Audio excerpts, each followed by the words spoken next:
So hello and namaste, welcome back to the channel, the PK Vlog with new mini vlog. After a long time, after decades, 100 years, 1000 years, जति पनि हुन्छ त म तपाईको आफ्नै मान्छे प्रदीप खनाल। अनि घामले जलेर सुकेको बोली लिएर कहाँ जाँदैछ के गर्दैछ भन्नुभयो। म चाहिँ हिँडे 37 डिग्रीको गर्मी सहनको लागि खोलातिर। बिहानै उठेर तुरुक्क मुतेर साइकल स्टार्ट गरेर लाग्यो खोलातिर। खोलातिरको जानका लागि बिहानै केही नखाएको कारणले गर्दा हामीले मस्तै सपिङ गरिसक्यौं। फेरि सपिङमा के गरिस् भनेर नसोध्नु, अहिले त्यो भिडियोमा पक्कै पनि देख्नु हुनेछ। जान लागिसक्यो, तर कहाँ जान लागिसक्यो भनेर एउटा प्रश्न छ भने तपाई हाम्रो जापान ओसाका क्योटोको मुटु हरियोवन जापानको डाँडा काँडा छहरा झरना खोला नाला ताल तलैया सबैको केन्द्रबिन्दु सेत्सुकियो पार्क भन्ने ठाउँमा जाँदैछौँ। हैन भन्न नजानेले के भन्ने जस्तो लाग्छ भने स्क्रिनमा तपाईले नाम देख्न सक्नुहुन्छ। ओसाका स्टेसनमा त स्पेशल रेपिड सर्भिसमा मात्र 2 स्टेसन र बसमा 8-10 मिनेटको यात्रा पछि ओर्लिन पुग्यौं हाम्रो लोकेसनको नजिकैको बस स्टपमा। त्यहाँबाट पनि 8-10 मिनेटको हाम्रो हिँडाइपछि बाटोमा अफ्रिकन मान्छेलाई भेट्यौं। ए हैन आफ्नै साथी पो रहेछ मन्जु। ओराले उकाले डाँडा बाँखा भन्ज्याङ चौतारी हुँदै हामी लागि हाम्रो स्पटतिर। त्यतिकैमा हाम्रो स्पट पनि नजिक आइसकेको रह्यो। केही समयको हिँडाइ पछाडि जंगलमा शिकार खोज्न निस्किएको सीमाले कसले रोक्न सक्दैन भन्जस्तै हामी पनि फाइनली पुग्यौं हाम्रो लोकेसन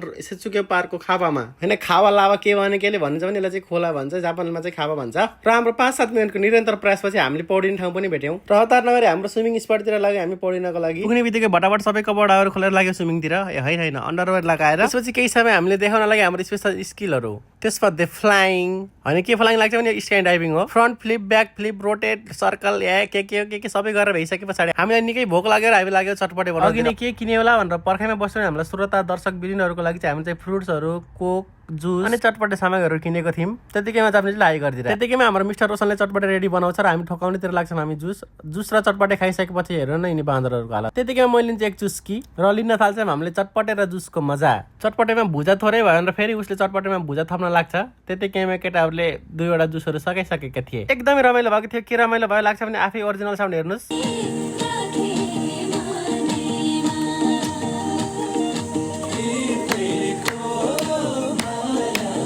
पुरै गीत नै बजाइदियो भने लाग्न सक्छ हामीलाई कपिराइट। र हाम्रो छोटो टाइम ल्याप्स पछि हामी लाग्यो फेरि स्विमिङतिर। हामी मध्ये फेरि एउटा खेल्नै नजाने ढङ्ग नभएको ढङ्ग न डाल 3 महिनाको काल भन्ने एउटा केटा थियो र अर्को बादा जम्पान भनेर गएको फर्केर आयो बिचरा। अनि मेरो पालो म पनि कत्रा हानिरहेको थियो स्विमिङहरू है, अलिअलि सिकेको थिएँ सानैमा, अनि काम लाग्यो त्यो पनि। होइन मिस्टर रोशन पौडी नै खेलेन भन्ने जस्तो लाग्छ भने त्यो पनि खेलिरहेको थियो, तर त्यसको भिडियो क्लिप चाहिँ यहाँ रहेको रहन्छ। त्यसको लागि सरी भन्न चाहन्छु।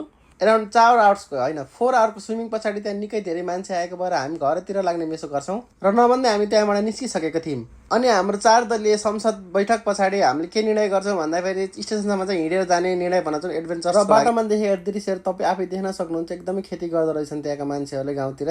त्यसपछि मटाटर, पिल्लाडु, तितो करेला, मिठो करेला र मेरो 3 जना साथीहरूलाई त्यहाँ रहेर चरा दबाउनको लागि टाइङदिरहेको साथीहरू मात्र होइन, एकजना तपाईँ अहिले हेर्दै गर्नेको तपाईँलाई पनि यहाँ राखिदिरहेको छ, हेर्न सक्नुहुन्छ। अर्को ठाउँमा खुब